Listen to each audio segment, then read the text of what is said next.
From the library of the New York Stock Exchange at the corner of Wall and Broad Streets in New York City, you're inside the Ice House, our podcast from Intercontinental Exchange on markets, leadership, and vision in global business. The dream drivers that have made the NYSE an indispensable institution of global growth for over 225 years. Each week, we feature stories of those who hatch plans, create jobs, and harness the engine of capitalism. Right here, right now at the NYSE and at ICE's exchanges and clearinghouses around the world. And now welcome inside the Ice House. Here's your host, Josh King of Intercontinental Exchange. Just 11 days into 2023 and less than a month after we dropped episode 337 with Julia Boorstin, the creator of CNBC's Disruptor 50 list, the nomination process has kicked off for this year's compilation of the most innovative venture-backed companies that are using breakthrough technology to meet increasing economic and consumer challenges. Our listeners who may want to enter their own nomination have only 24 hours from the time this episode airs before the window closes and the months-long process begins to narrow the 1,000 plus companies to a final 50. It is, to use Julia Boorstin's own words, a very complex process, and they have all sorts of algorithms that I work on with my colleague David Spiegel. That's Julia Boorstin. When the list is announced in May each year, anyone looking to put their finger on the pulse of the people, technologies, and products that are going to shape our lives in the future and perhaps come here as the next IPO at the NYSE, they scour that list. The recognition, particularly in a time of constrained capital and a volatile economic landscape, is a nice tailwind for companies that have moved up the ranking or joining it for the first time. Our guest today, Oura Health CEO Tom Hale, was just on the job a couple of weeks back in 2022 when his company was added to the Disruptor 50 list for the first time. The citation accompanying the list described Tom's signature product, the Oura Ring, with the following. While some products have been geared towards high-end athletes or do-it-all devices like an Apple Watch, Oura has looked to develop a product that simply aims to help people better understand their health and how they can live a healthier life. Our conversation with Tom Hale on engineering the future of wearable technology, putting an entire sleep lab and training facility on a single finger, and Tom's career from PDFs to HVRs is coming up right after this. Shopify Editions is back with over 100 product updates and enhancements all in one place. Explore our latest solutions for every aspect of commerce, from starting and scaling a business so you can sell everywhere easier, to flexible components for enterprise needs. Businesses can choose which technologies they need to create the customer experience they want. And developer tooling to customize any commerce experience. We know how important it is to offer the right mix of power, flexibility, and customization across our surfaces. No matter what you're building, you can build for the long term with Shopify. Visit shopify.com/editions. Our guest today, Tom Hale, was named CEO of Oura Health in April 2022. Prior to that, he was president of Momentive, a key player in taking that company public back in 2018. And over his career, Tom has held leadership roles at HomeAway, Linden Lab, and Adobe. He sits on several companies' boards, public and private, including Cars.com.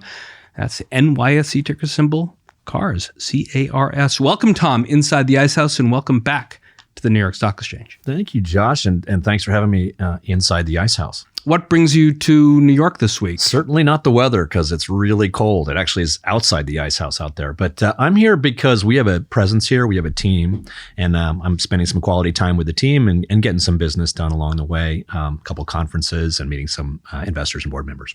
What impact does travel have on your sleep patterns as divined by that little black thing you're wearing? On your Travel is terrible for your sleep patterns, as you probably know. And the longer you travel, the worse it is.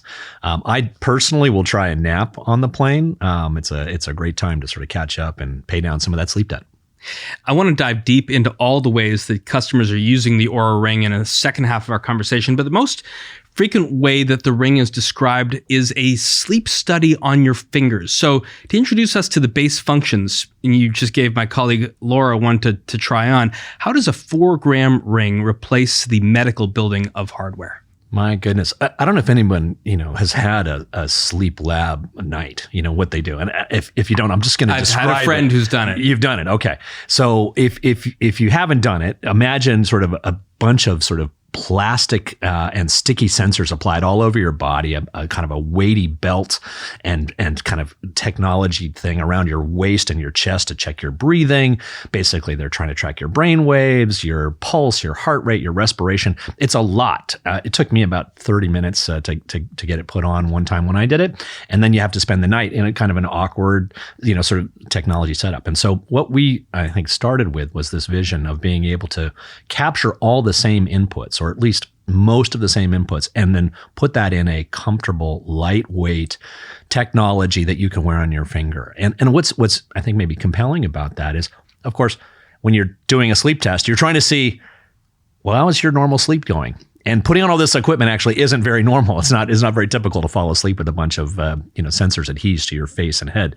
So one of the things about the Ring is that it's so small and so comfortable, you barely notice it.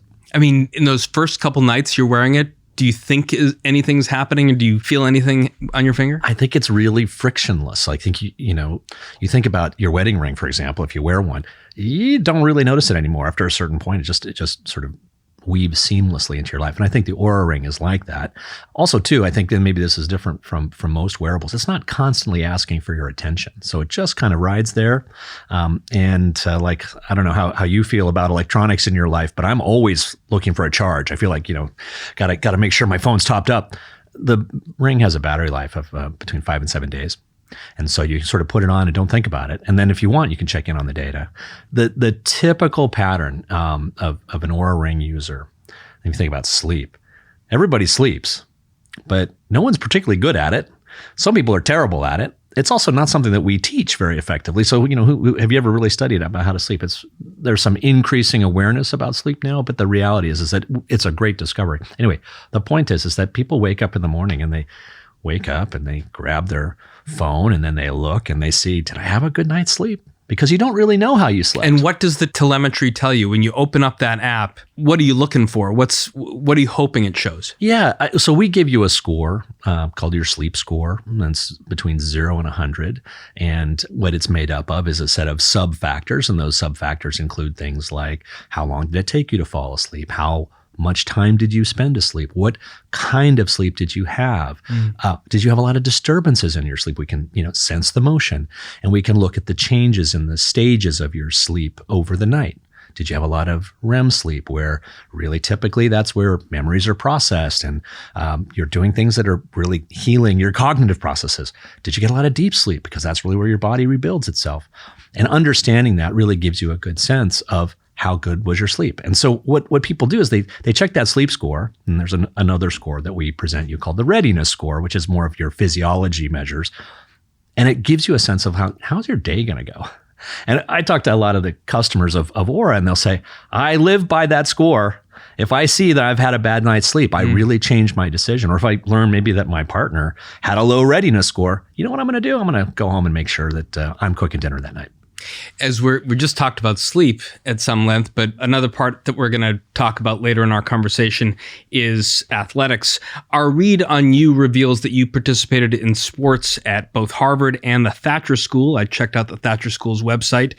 What drew you to Thatcher, and how did that experience shape your career and the Hale family generally? The two things about Thatcher that were really distinct. It had very good academics, and I had kind of grown out of whatever academic opportunities I had for me in Reno, Nevada. And so it was really about a chance to sort of step up my education some. And then the second thing is that the school has a really interesting philosophy around outdoors and horseback riding. And so I learned some skills about how to be someone who can manage a horse and put together a campfire. And no, those aren't skills that I use every day, but I think they taught some great lessons. Well, being on a horse and learning how to build a campfire is one set of skills, but sort of a affinity and comfort with technology is very much another set of skills. What drew your interest in tech? I mean, and how did your early career, starting at divisions inside Adobe, prepare you to take on the challenges that you'd face at HomeAway, SurveyMonkey, and now Oura? Yeah, technology is so interesting. I mean, I came into technology pre-internet. And it was clear to me, really in high school, when sort of we're being taught to do basic computer programming and start to learn about computers, that this was something I was really interested in. And in those early days, there wasn't a whole lot of outlets for it. It was like go to the university and play, video games that are really just text-based games like Adventure on a PDP-16, which is an old computer. And it was clear to me that was something that I was just personally going to be interested in. I've always been interested in how things work and what technology could do and could be. And it wasn't until my 20s that I realized that was a professional calling. At the time, it was still pretty esoteric in the early 90s, and so I really made a concerted effort to find my way into a startup. Joined a company called Fove Software. It was employee number 6. And 6 months after it, the internet happened. We sold the company for $15 million. I had 1% of the company and was like, this is good. Let's do this again. Right. Become a serial of these. And I almost went to business school at this time. It's like, I guess 93, 94. And it was just clear that there was so much happening. We were at ground zero of like the connecting of all humanity through technology. And I was like, this is where I should be. So I didn't go to business school. I stayed with a company that had acquired the startup I was at, and stayed with that company for 10 years before we sold it to Adobe. I mean, talking about connecting all of humanity through technology. When you left Adobe, you worked with virtual assets at Linden Labs, which owns Second Life. And again, I sort of geeked out on various aspects of Second Life before you and I started to get together to talk. But how did working in this virtual marketplace prepare you to help HomeAway, which today operates as this very well-known name, VRBO, to create a platform to advertise and rent properties? Yeah, I think the reality is that Linden Lab and Second Life, they were the metaverse before anybody knew that was a word. Yeah.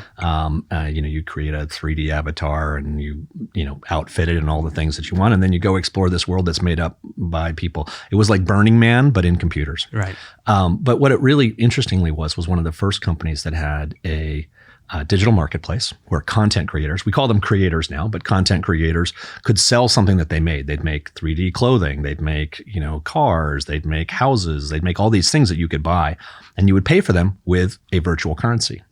And so there's these two innovations, a digital currency, which today I think we know as crypto, and the metaverse, which is basically a 3D space where your avatar can interact with other avatars and communicate and play and do all sorts of things. Very, very seminal ideas that have now sort of taken root in all sorts of ways. But in that, I think what I learned about was a marketplace. We controlled an economy. It was about $100 million of annual turnover. It was all conducted in this currency called Linden dollars. It was an education in how do you price the value of money? We had to keep the price steady because people were trading in this economy. It's not unlike the New York Stock Exchange, Sure. where you're trying to deal with the fact that there are buyers and sellers, and how do you connect them, and how do you make sure that there's not too much selling and not enough buying. And we had this is a small world story, but we ended up having something that was basically the Federal Open Market Committee, and every week we would determine what the money supply had to be to keep the price within some boundary, because we didn't want the price to inflate or deflate. Maybe we could work on crypto together and solve that problem for them as well. This all brings us to your current role at Oura. Pete and I were putting together the episode. We realized that we really first became aware of the product back in 2020, when the suspended sports leagues were all trying to get back in the arenas during COVID. These were real people trying to do a real thing, not living in a metaverse. So let's listen to Sports Illustrated's Ben Pickman back when he was updating his listeners from his hotel room at the Orlando NBA bubble. NBA players and people in the bubble more broadly will have the option of wearing these rings. Now, the CEO, he told me that the league has ordered 2,000 of these rings. And here's what they will do. Among other metrics, they will track 4 things to create an illness probability score: heart rate variability, respiratory rate, and the key one, temperature. And the goal is to try to flag onset coronavirus a few days in advance and stop that silent spread. And so one of the big things that these rings will do is not cure coronavirus by any means, and it is not even just a test, but they're really just trying to get more information to the league about potentially having to flag down and test players for coronavirus, as I said, before it spreads. The Ring had already become a favorite with a lot of NBA players, but how did the company and one of its users, the Finnish entrepreneur Petri Holloman, discover a way to detect COVID early? Yeah, so the company's always been science-based. It was founded by scientists who, wanted to use the power of science and technology to improve the world's health. I mean, that's always been the vision of the company. And we actually used a lot of science to understand COVID and the signals and predictors of it. And it turns out there's 3 really strong predictors of not just COVID, but any influenza-like illness. And these are your temperature, your respiratory rate, and something called HRV, heart rate variability. This is a metric that I think it's kind of where heart rate was maybe 20 or 30 years ago. People now understand resting heart rate and what it should be and what it means. HRV is still relatively poorly understood by the public at large, but it's a really important indicator of the kind of status of your health, whether it's stress or illness or a poor recovery from exercise. HRV is a very sensitive metric to this.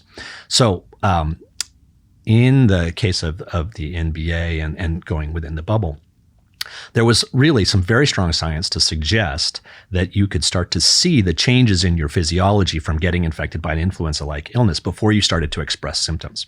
And the company went and worked with UCSF in a study called the TempPredict study. If you Google it, you'll find all the scientific papers and some of the publications and journalistic coverage of it. But this study was 30,000 people who were wearing this ring.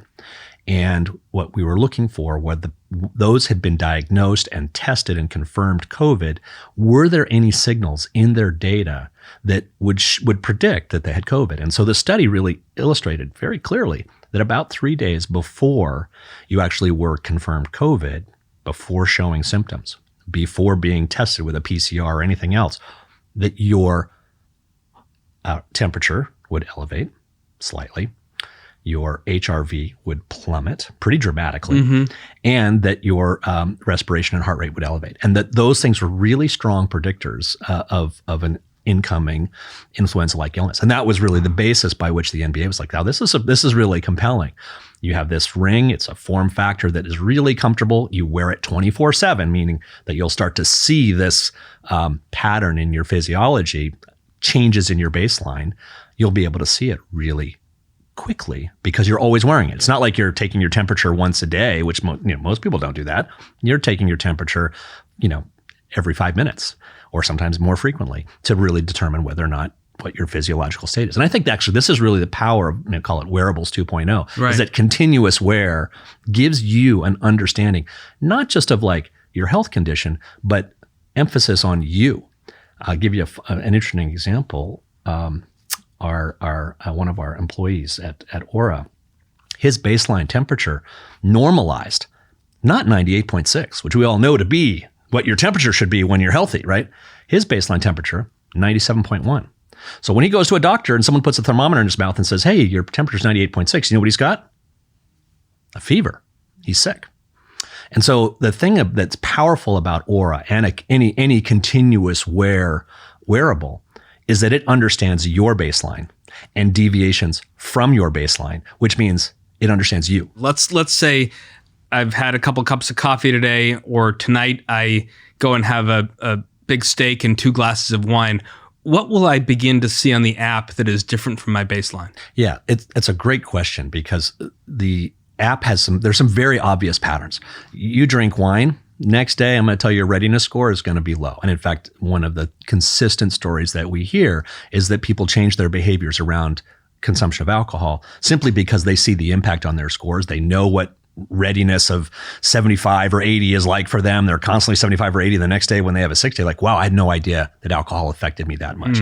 And then maybe further, they'll see that it really disrupted their REM sleep, which is really important for cognitive processing the next day. And they're like, I always knew that I had a little bit of a hangover, but I didn't really know exactly how much. I didn't have a number to quantify it. And so the power of both understanding your baseline and seeing a deviation from that baseline to change your behavior is really compelling. We've all had hangovers. We all know what that feels like, but we don't have a gradation of like 1 glass of wine, 2 glasses of wine, 3 glasses of wine. And the thing is, you really start to realize its impact on you, which, by the way, is not standard over your life. It changes as you get older, or as you have less sleep or go through menopause or whatever your changes might be. Anyway, really, really powerful to see your numbers that is the voice of your body, the voice of your physiology talking to you. And I think Oura lets you hear it better because you start to see those numbers in a way that is consistent and repetitive. And I think this is important to call out.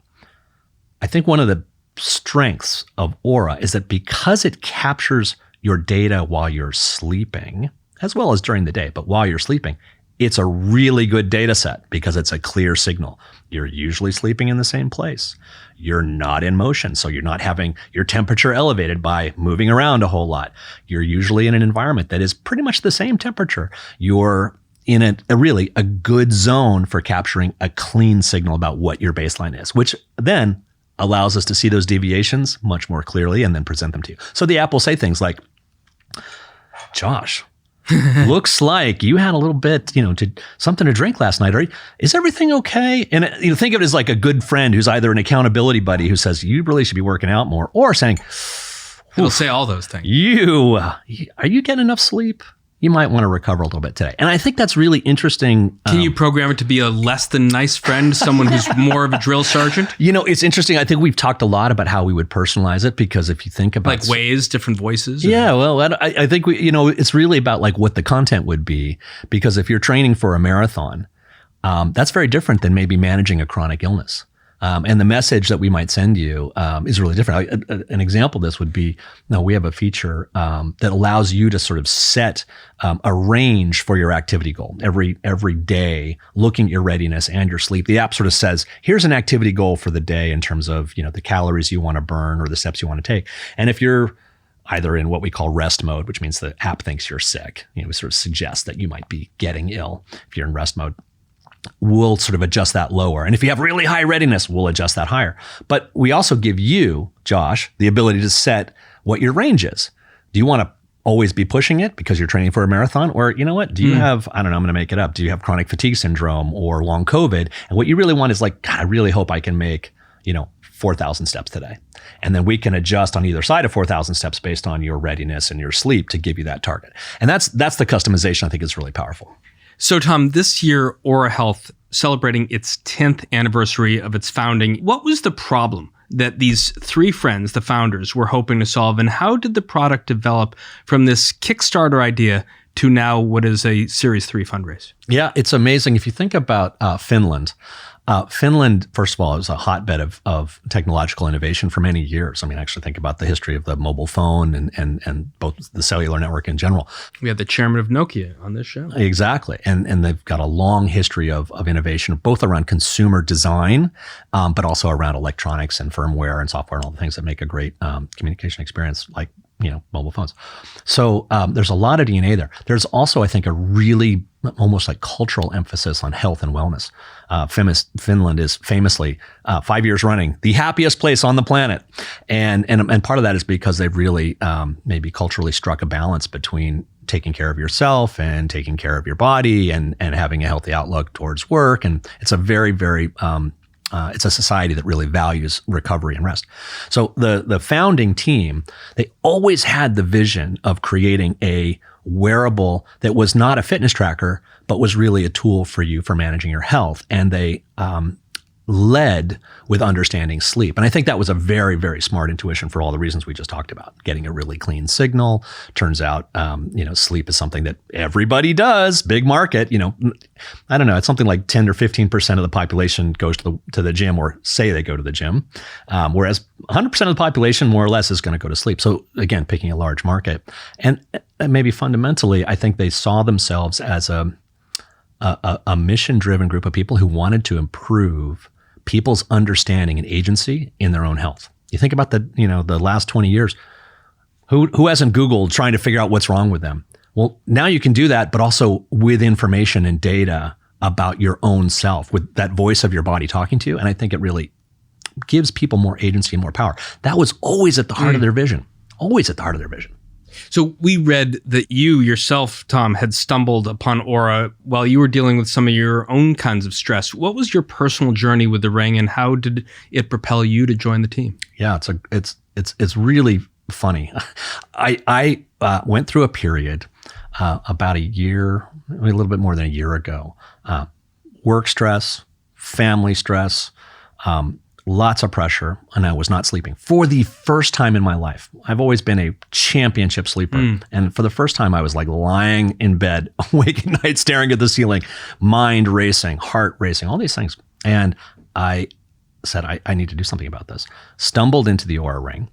The Oura Ring first gave me some numbers. I'm a numbers-driven person, so it gave me some way of understanding like what's actually going on. How many times am I getting up every night? Like how long was I awake? Was it between 3 a.m. and 5 a.m.? So to give me some numbers, that was one.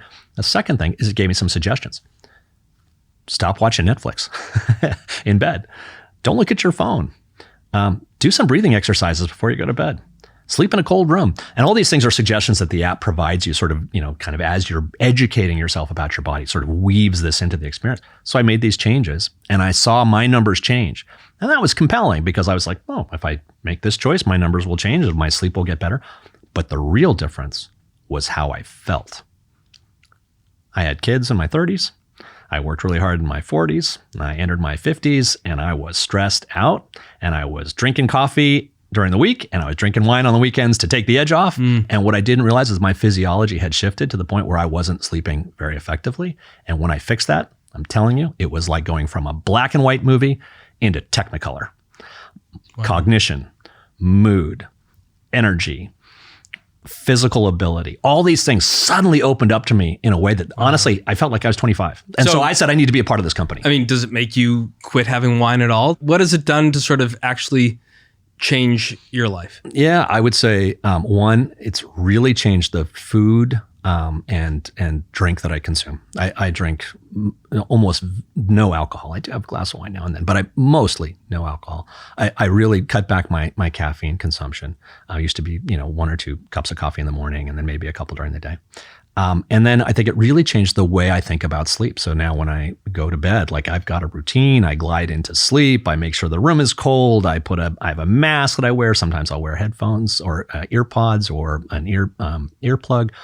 And I really think hard about sleeping. I wake up at like 5 a.m., rested and recovered, when before I think I was pushing myself to wake up at 6 or 7. This is not the first podcast that you've hung out on. You described Oura to the Fit Insider podcast as in the sweet spot for the types of companies that you have spent your career working in. Give us a sense of the size and geography of the company currently and what draws you to companies that are at this relatively nascent stage. Yeah, so Oura is about, 500 employees. We're spread around the world. We're partially in Finland, partially in the US. We have in front of us, I think, a really interesting growth journey. We've grown a tremendous amount. Obviously, COVID was a huge boost for lots of companies like Oura. As I think about my own experience, I both find it most intellectually interesting and maybe most rewarding to go from sort of 200 employees to 2,000. Above 2,000 feels a little bit like, you're far away from the product and the people. You're far away from the customer. It's about managing something that's pretty complex.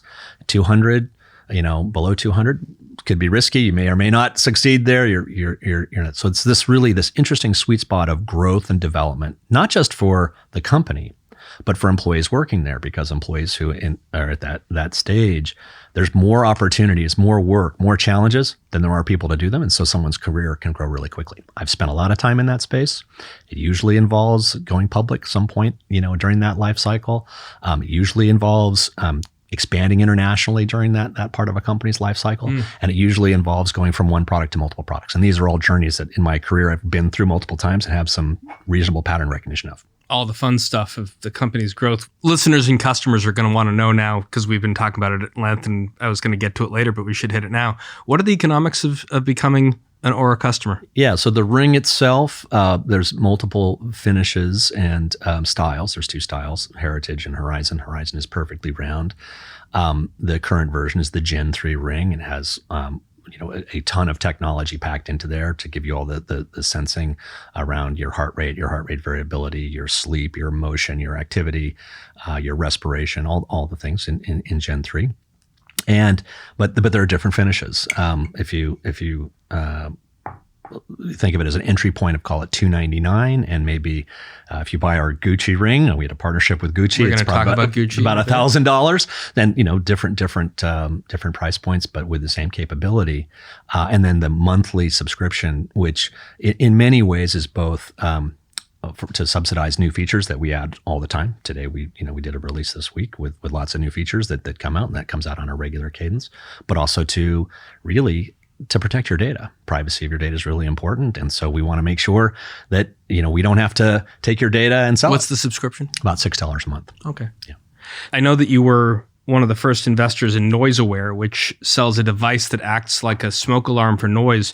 But Oura is the first time that you've overseen basically a hardware development function. And you were talking earlier about how the battery will last you about 5 or 6 days. But did you have any idea how complex a curved battery was versus a 9-volt that you throw into a smoke alarm? It's been a huge learning curve. Learning about hardware, and particularly I think in this domain of miniaturization and battery life, the challenges here are not insignificant. We've spent a couple $100 million as a company to build this. It's not trivial. So yeah, it's quite a learning curve. Hardware's hard. Good news is that we have a really, really crack team in Finland and in the US who are really good at building hardware and making it manufacturable and scalable and reliable. So as we head into the break, Tom, your debut as CEO coincided with the sale of the 1 millionth Oura Ring and a fundraising round that valued you at about $2.5 billion.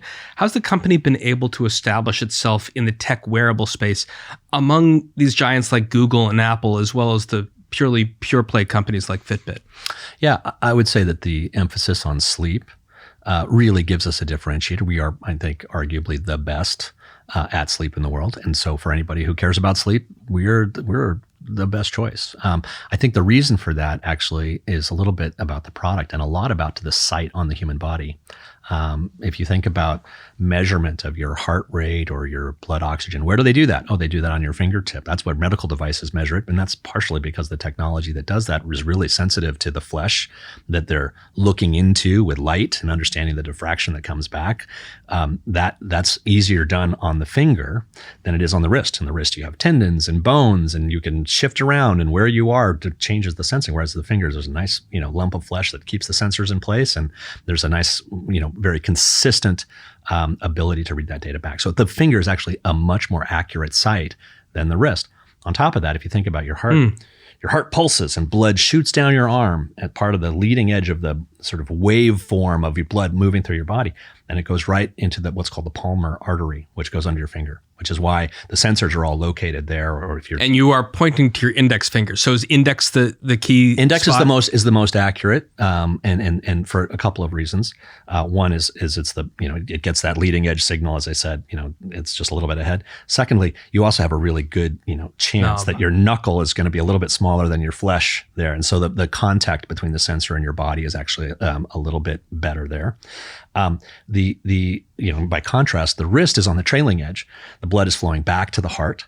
It is going through, there's not a major artery there. There's a lot of bone and sinew. So you get some noise coming back from the signal that you're sending into your body and how you're reading it back. So there's actually a really, really good case that this is just the most accurate site that you could use for measuring this kind of signal coming off your body. Is there a chance for it to act as a watch and a phone as well? Well, it's interesting. I think we made and maybe I didn't make this, but I think the team made a really conscious decision that particularly if you're a rest and recovery and sleep oriented wearable, we should not be asking for your attention all the time. Right. And we should probably not have a big screen or a bunch of vibrations and stuff to interrupt you. You think about something like this, you want it to be low key. And people have actually called that out. That's like a real distinction. Interestingly enough, a lot of people wear us because they have a watch, whether it's a watch like yours, which is a beautiful piece of jewelry, not a piece of technology, just an analog watch. And they like to, they want to track their health, but they don't want to have to, kind of give up that space on their body. And then I think, alternately, we also see a lot of people who wear Apple Watches. I'm wearing an Apple Watch right now and a ring. And the reason is because they like the ring for night. And it's comfortable and relaxed. They don't have to worry about, putting their watch up to their cheek as they roll around with their hands underneath their head. But also because the battery, what's happening to the Apple Watch at night? Well, it's charging. It's on your bedside table, making sure it's ready for the day when you're going to be whatever, looking at LinkedIn notifications or texts or whatever. It's a notification device. Do you have long-term projections for wearable adoption across the country or the world? Well, pretty much everybody on the planet has a mobile phone. And I think it seems logical to me that as the costs come down, as the technology advances, that really it would be really great if everybody on the planet had a device that could relay data to their computing cloud, whether it's on a mobile phone or some other device, about their health status, and that would allow the power of computers and algorithms to make predictions about their health and maybe even provide some insights and advice. I think it's pretty large market. They call it the attach rate of wearables to mobile phones. Today, that's measured in single-digit percentage points. I think it could be very high, and I think again, the value of it's very high. How important is your health to you? Really important. I think COVID taught us all a lesson that we took our health a little bit for granted, and now we do not.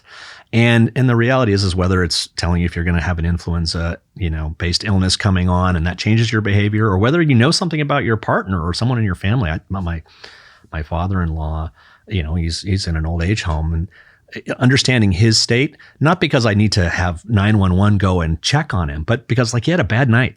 Maybe I should call him and connect with him. I think there's a lot of really interesting power in listening to that voice inside your body. And I think it's just going to become something pretty universal. I believe that in my heart. Maybe some people will wear rings and some people wear watches and some people wear bands.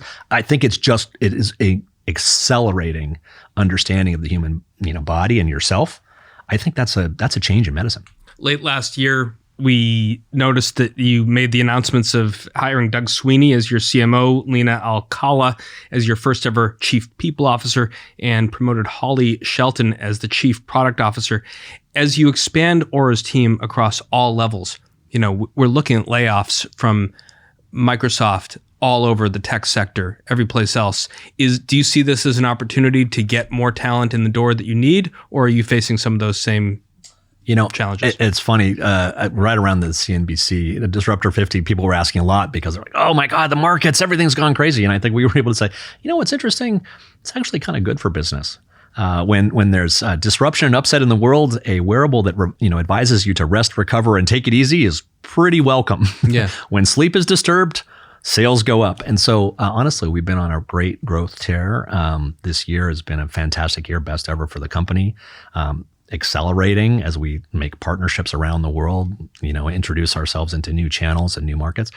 I think the market is primed. We're at the early stages of the market and we're in great shape. So as a result, we definitely see hiring opportunity. We're hiring this year, pretty dramatically, whereas many tech companies are laying off. It's a maybe not exactly counter-cyclical, but definitely a strong business in a down market. After the break, Tom Hale, the CEO of Oura Health, and I are going to take score of Oura's capabilities and its abilities and look into the future of wearable tech. And that's all coming up right after this. And now a word from Stellantis, NYSE ticker STLA.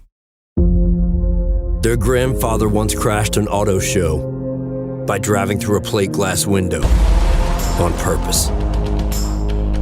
Their father was the most awarded SUV ever. And their crazy uncle raced sports cars and won. And while the blood of their relatives still runs true, none of them can do what these can. Introducing the next generation of Jeep Grand Cherokee. Available in 2-row, 3-row, and 4xe. The legacy lives on. Welcome back. Before the break, I was talking to Tom Hale, the CEO of Oura Health, about his career and the genesis of Oura. We spoke earlier, Tom, about your athletic past, but Oura has just announced a partnership with Real Madrid. How's the team going to use your rings to improve their on-field performance? Yeah, it's funny. I think I go back to this idea that the ring is different uses based on your need states or your health status. High-performing athletes, one of the most important thing you can do as a high-performing athlete is rest and recover. If you overtrain or you peak, see this in actually endurance sports a lot. If you peak too early or peak too late, you're not going to perform at your absolute best. And so monitoring the signals of your recovery, which in many cases are, how well did you sleep, or what is your HRV? HRV turns out, this heart rate variability, turns out to be a really good predictor of your recovery. And optimizing your training and the timing of your training based on your own physiology so that when you hit the game or you hit the race, you are at your peak.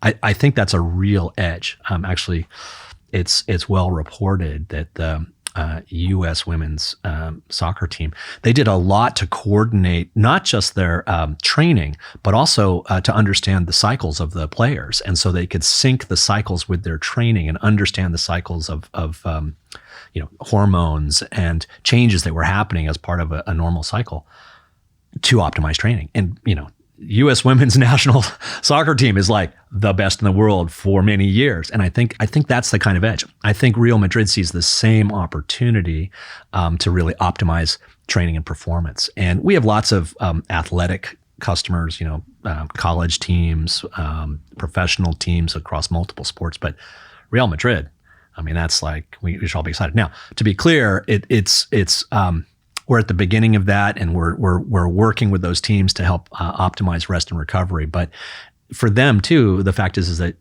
it's the form factor and the accuracy. Well, it's one thing to analyze what's going on in the pitch. It's another thing to think about what's going on up in the stands. And looking through Oura's website, we came across another article about soccer, this time off the field. Your data revealed the stress on the part of the Argentinian and French fans during their respective teams' matchup in the World Cup final.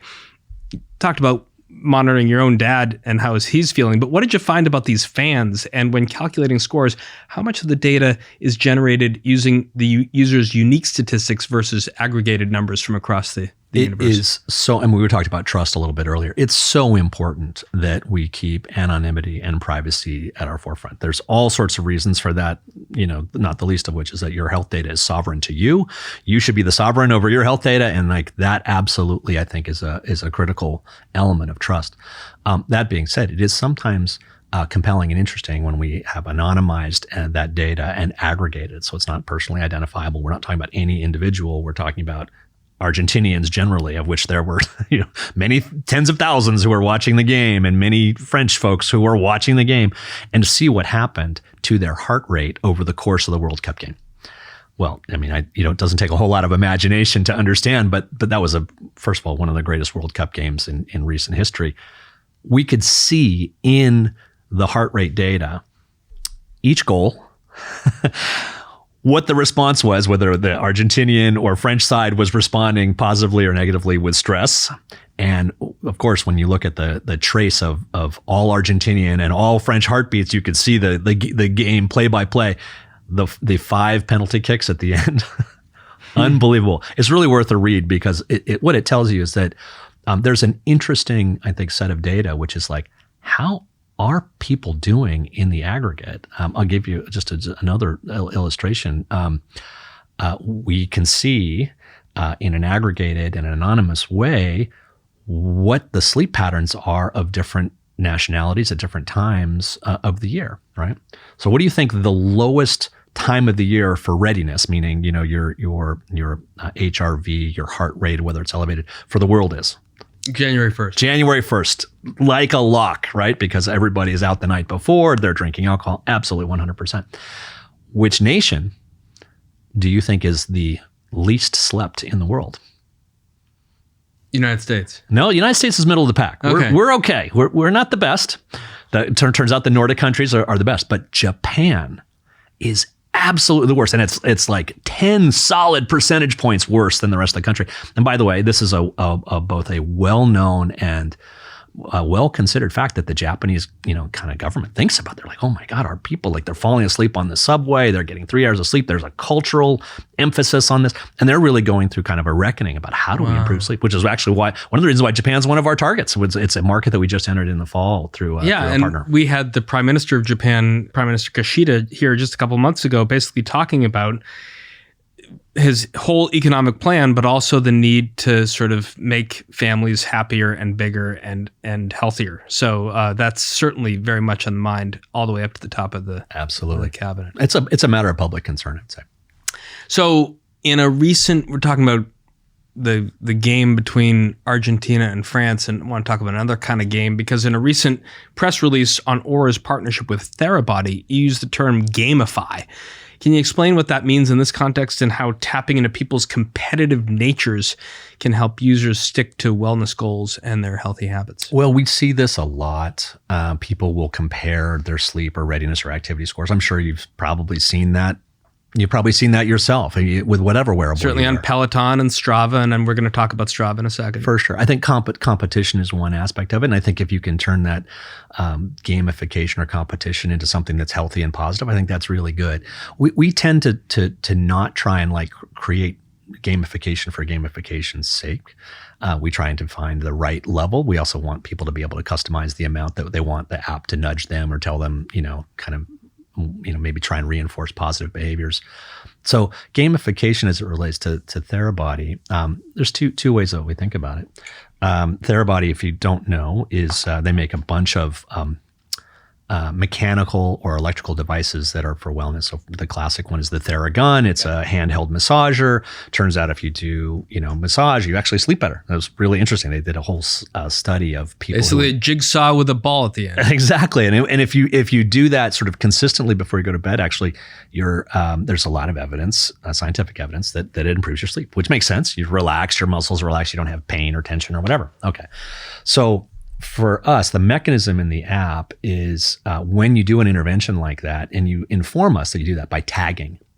You tag the Theragun tag 9 p.m. on Tuesday, then that helps us create an established correlation or causation between the nights when you did that Theragun and you tagged it and the results of that night's sleep or that next day's readiness. And so what that does is it provides you that kind of connection between a context that the Ring can't know about. It's hard for us to know if you did a Theragun. You have to tell us that, right? But and an outcome in terms of your physiology the next day.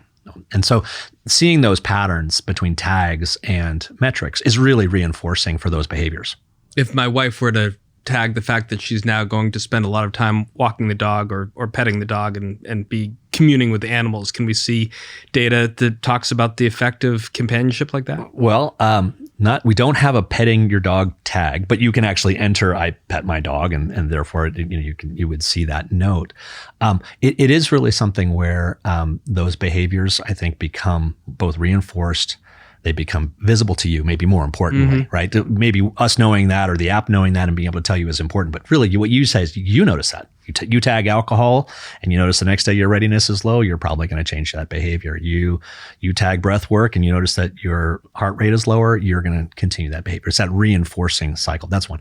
The other side of it was Therabody did some very interesting work around content, and they gave us this Theramind content, which was there to kind of help people focus and sleep and all those kinds of things. And what we saw was a lot of engagement with that content because it turns out, consuming content is an input to your physiology, and depending on what kind of content you consume, it affects you differently. And so really pleased with that partnership. Great to see how interventions can start to show up in your physiology and how that reinforces behavior. Oura Rings have a lot of functional uses, as you and I have been talking about, but I don't want our listeners to get the mistaken impression that the product design is purely functional. You're wearing a black one. You just gave what do you call that? The one that you gave to Laura? Silver Horizon. Silver Horizon looks great, but you also mentioned maybe some of the more premium models. Let's listen to U.S. ski team champion Lindsey Vonn talk on the Gucci podcast. Yeah, I've been with Oura for a long time because I really feel it's important to have a balance in life. I tend to be an overachiever. I like to work hard, and I tend to burn the candle at both ends. So I have a hard time relaxing and de-stressing myself. And so I like being able to check, my readiness score and my HRV score and seeing how well I'm recovering and knowing when, okay, I need to pull back a bit. I need to, maybe not travel as much. I need to not work out as much, or I need to do the opposite. I need to work out more because I am really stressed. It's getting that information so I can find a way to live a more balanced, healthier life. Now, Lindsay's been a regular here at the NYSE for the times when we have members of the Olympic team ringing the bell, as well as working with many of her sponsors. How did she connect with Oura, and how do partnerships with fashion companies like Gucci help ensure that users keep their rings on regardless of the setting? I think we've been very blessed and lucky to have Lindsay and many people that she knows part of that universe. They've been really interested in the ring and have really come to us in many ways. They surface and say, hey, I love this product. And you can have multiple models and switch them out easily, or? Well, you can. And I think most people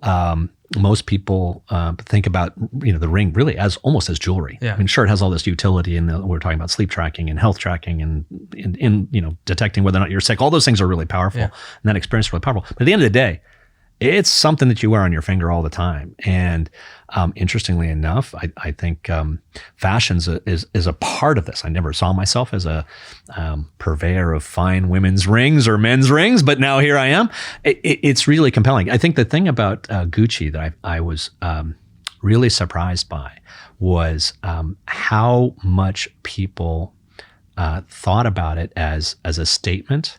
And as a marker of who they were. They were Gucci people. And so when Oura and Gucci got together to do a collaboration, of course they were going to get that. And, for some people it was an alternate. They could wear the ring, the Gucci ring, when they were going out for the night, because boy, this thing doesn't look, it's fancy. It's gold and black and has the double interlocking G's. It's a beautiful, beautiful piece of fashion, but it's also very functional. And yet, if you're going to go do some gardening, you're probably going to put on your stealth black ring, because you're not really interested in getting, dirt in your wonderful gold. It's called a torchon, which is this woven gold braid that goes around the edge of the ring. I love that. I know the word torchon, by the way. And so what that really showed us is that if you're going to be 24/7, you actually want something that fits into your life and what you're doing. And for Lindsay, I think wearing a Gucci ring, she's, high fashion, impeccably dressed when she's not, burning down a grand slalom course. But I think that was a big learning for us. So while Gucci might not be the most obvious partnership for a company like Oura, the genesis of getting you inside the Ice House actually was a meeting between our team, you, and the CEO of Strava. I have that app on my phone. How are you working with Strava and other tracking applications to provide the clean, accurate information to help people achieve their peak health? Well, I think the reality is that there isn't one technology ever that does everything. In fact, if it is, it probably doesn't work very well. It probably does a mediocre job at a lot of different things. We're really great at sleep. We are oriented around tracking people's movement with less effort. Strava is an incredible fitness app around tracking your performance and comparing your performance as part of a social network. It's got a really, really rich feature set for that. It has a really rich understanding. And we wanted to make sure that they could have access to our data, so that someone who is a Strava user would be able to see their rest, their recovery, see a workout that maybe Oura had captured and pass it over to Strava, or vice versa. They're tracking a workout in Strava. Let's make sure that makes its way into Oura, because they're tracking all their health and wellness metrics in Oura. So that partnership was really an excellent opportunity for us to illustrate a partnership strategy that says, let's find the best partners, the best products in each one of these spaces, and make sure that we're giving them what we are arguably the best at, which is sleep and accurate, low friction metrics, and make that available where the user wants it. In a related note, on an article on the biggest challenges to wearables in the next 5 years, it quoted you as saying that Oura offers a solution to the need for more data analysis. And the article said, decentralized data storage, access, and encryption, part of Web3, is going to enable easier sharing of health insights, status, and data with doctors and payers, melding individuals both at the point of aggregation and also in control of their own data. So where do you see this sort of either reflecting on your dad or anyone else as they relate to all their healthcare professionals? Those are a lot of really big concepts there. I mean, Web3, privacy, your health data, sharing that with organizations. And I think we're not quite there yet as an industry, certainly not on the healthcare side and certainly not on the wearable side.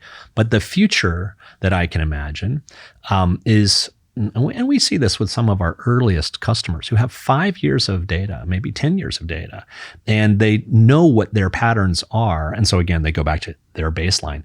How is that baseline changing? What does that mean for their health? Well, it turns out sleep heavily implicated in cognitive decline around Alzheimer's or Parkinson's. And so can we start to see that happening and maybe warn you that maybe you need to have some intervention well before you've gotten into advanced Parkinson's and Alzheimer's, and really what you're trying to do is manage a condition that you can do nothing about? Well, that's really interesting. And so looking at that long span of data, using the power of computing, using the power of looking at those metrics over diverse populations over long periods of time and seeing the patterns to make those predictions, that's incredibly powerful. That's a little bit, I think, what we're scratching at here. Now, if you assume that's possible across a bunch of different things, maybe it's type 2 diabetes, maybe it's the American Health Association, American Heart Association, just made it clear this last year that sleep is one of the 8 factors in cardiovascular health. If you have poor sleep, you are going to be at a higher risk for a heart attack or arteriosclerosis or a myocardial infarction. All of these things are behavioral illnesses. You can change your behavior and can affect the outcome. Okay, so if you can look at this data over the long term, what does that mean? Well, it means you can probably make preventative choices. That's really powerful. You can improve your health outcome 20, 30 years from now by making choices today. Guess what? That's also really hard. So why would you do that? Well, because you've got this knowledge of your body and this app that's telling you what to do. Great. Okay. Preventative health. Super. It's also really interesting to providers because if they have that information, then they can provide care regimes or care protocols for you that might either screen you into, maybe you have sleep apnea. Maybe they'll be like, we should really look at you. Your sleep is bad, and here's why you have sleep apnea. Let's do something about that. Give you an intervention. It's also interesting for insurance companies because they want to understand the cost of care. And if they can make preventative choices and reduce the cost of care, not only is it a better medical outcome, it's a better business outcome. Okay. That's, I think, some of the big vision. We think about this as going from sick care, where what you're really doing is intervening after the fact. Someone's already sick and you're just trying to manage it, to making preventative choices that improve long-term health outcomes. Really good for the world, really good for people. Also, lots of people are really interested in it. Now, who should be in charge of the data for you? And our belief fundamentally is that is yours. You are the sovereign over your data. And if we are the organization that is collecting that data and storing and analyzing that data, we have a very, very solemn promise to you, which is that data, it will only go where you want it to go. And it will be, encrypted and secure, and no one gets to tell anybody who gets that data other than you. We call that data sovereignty over your data. And one of the most powerful ways you might imagine data sovereignty working is something that works today, which is called, the blockchain. The blockchain basically stores data in a way decentralized around the world on computers everywhere in a way that can be accessed, shared, copied, but only if someone has permission, if there's a smart contract there that allows someone to access that data. And I think that's a really interesting and compelling vision. Imagine the case where you want to share your data with your care provider. You can share that data, they access it, their system can access it. They can see all that 5 years of history, that 10 years of history, see those biomarkers and how they're changing and understand that. Maybe even look at what the software is telling them about that. Great. Change doctors, revoke that permission. Change insurance providers, give them that permission. Revoke that permission. I think that's a really powerful vision. And, there's lots of talk about, health records. And the problem with health records is that they're stored in dozens or hundreds of systems that don't talk to each other. And so creating a comprehensive health record for you, guess what? Impossible. Yeah. It's impossible. And I think one of the things that Oura imagines is that we're not going to be all your health records, but we could be a really, really important part of that because we're going to have this longitudinal data about you and how it's changed. So elevating the conversation a bit, Tom, from data that is stored in the cloud to data that is well above the clouds. You tweeted in December, and I'm going to quote your tweet here, "A dream come true. Oura rings on astronauts. Only 20 grams added to a payload for 5 astronauts." So, Tom, how's NASA using Oura's tech? And have you partnered with other government agencies and organizations as well? Certainly, I can imagine a lot of military applications. For sure. This fall, we introduced something called Oura for Business, and that's really our effort to sort of, if you will, provide organizations with tools to understand the readiness, rest, recovery, fatigue of what we might describe as either mission critical workforces or maybe sometimes just their regular UPS workforce. Drivers all over the place. Absolutely. You think about the costs being measured not just in someone's wellness and how they feel, but in their ability to fly an airplane, their ability to make a really good decision in life or death circumstances. I think it's pretty, valuable to think about that as an organizational focus. NASA obviously wants their astronauts to be in tip-top shape. They're making all sorts of mission-critical decisions with the support of many people, but also in mission-critical environments. I think it's compelling for us to think about how first responders, soldiers, pilots, truck drivers, people who are sometimes maybe pushed past or are at the limit of their endurance and the kinds of things that might happen if they do so. And to do that in a way that allows people to manage it. Now, we're at the beginning of that journey, to be clear, but I think there's a really interesting opportunity there. And, NASA is a good illustration, that there's lots of opportunities for that. And I think some of it is just, again, it's a great, accurate form factor that's really seamless and, it doesn't weigh a lot. So it's easier to get into space. Talking about what NASA's probably going to do with that telemetry, you've got to be working, and I know you're working with a lot of universities. How has integration with academia sort of it's critical. Partnerships with research institutions, again, for a science-based organization as we are, our partners like UCSF or the National University of Singapore or the University of Tokyo, University of Michigan, all these great institutions who are, by their very function, trying to do core science and understand physiology. HRV as a metric came out of a lot of academic research and people understanding its implications. There's still so much core research to be done. And what's interesting, again, you go back to that idea of data being collected over a long period of time. I don't think we've had data like this, nor have we always had the mechanism, computing power, cheaply available, large sets of data over very diverse populations to do that. And academic research, in many ways, is where some of this pure science is being done. As we wrap up, Tom, we've covered a lot of ways that the Oura Ring is being used. As you investigate the data around the customer journey, do you find that typically they get a new ring purchased for a specific use, or just the base case of improving sleep, and then over time a customer is going to diversify how they use it, or do they really stay true to their original profile? It really depends on where they're coming from, and our premise is that we meet users where they are. If you have long COVID, you have a chronic illness that you're managing, you're recovering from surgery or a heart condition or heart attack, your orientation is very much around generalized health and maybe keeping yourself healthy. You're having sleep apnea, you're, insomniac. Sleep is why you come to us. You want to optimize your performance like Lindsey Vonn or, a marathon runner. You want to understand your physiology in terms of rest and recovery. So the use cases are different by people. But what's interesting is people migrate across those use cases. And as they grow through their lives and they change or their health condition changes, it's really important to see how the application adapts to them. And I think that's part of our vision, is that it's not just one thing. It's your health, which is many things and constantly changing. If you're a woman, it changes every 30 days. Your physiology goes through a hormonal surge that changes the dynamics of your body. And if you really understand that, what can you do with that knowledge? It's really powerful. So as we conclude here, we're recording this conversation early in 2023. What are you looking forward to the rest of the year? And how do you measure success over a 12-month period? Is another appearance on the Disruptor 50 list enough, or are you striving for something more? We'll have to ask Julia, if we can rate twice in 2 years. I'm not sure that's possible, but we'd love to have you back at our reception. We'd love it. That would be wonderful.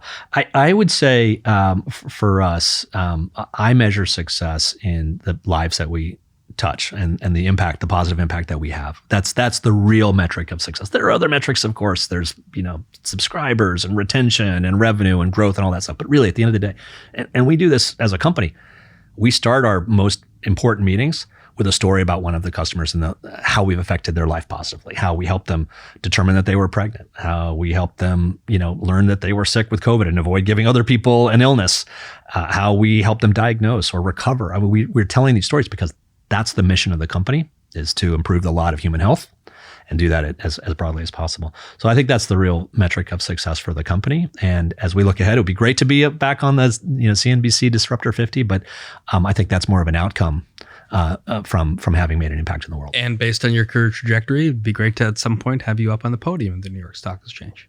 Thanks, Josh. Appreciate it. Thanks for having me. And that's our conversation for this week. Our guest was Tom Hale, the CEO of Oura Health.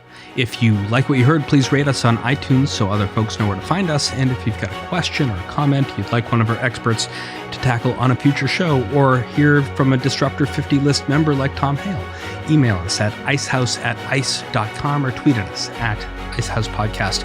Our show is produced by Pete Ash with engineering from Ian Wolfe. I'm Josh King, your host, signing off from the library of the New York Stock Exchange. Thanks for listening. Talk to you next week. Information contained in this podcast was obtained in part from publicly available sources and not independently verified. Neither ICE nor its affiliates make any representations or warranties, express or implied, as to the accuracy or completeness of the information, and do not sponsor, approve, or endorse any of the content herein, all of which is presented solely for informational and educational purposes. Nothing herein constitutes an offer to sell, a solicitation of an offer to buy any security, or a recommendation of any security or trading practice. Some portions of the preceding conversation may have been edited for the purpose of length or clarity.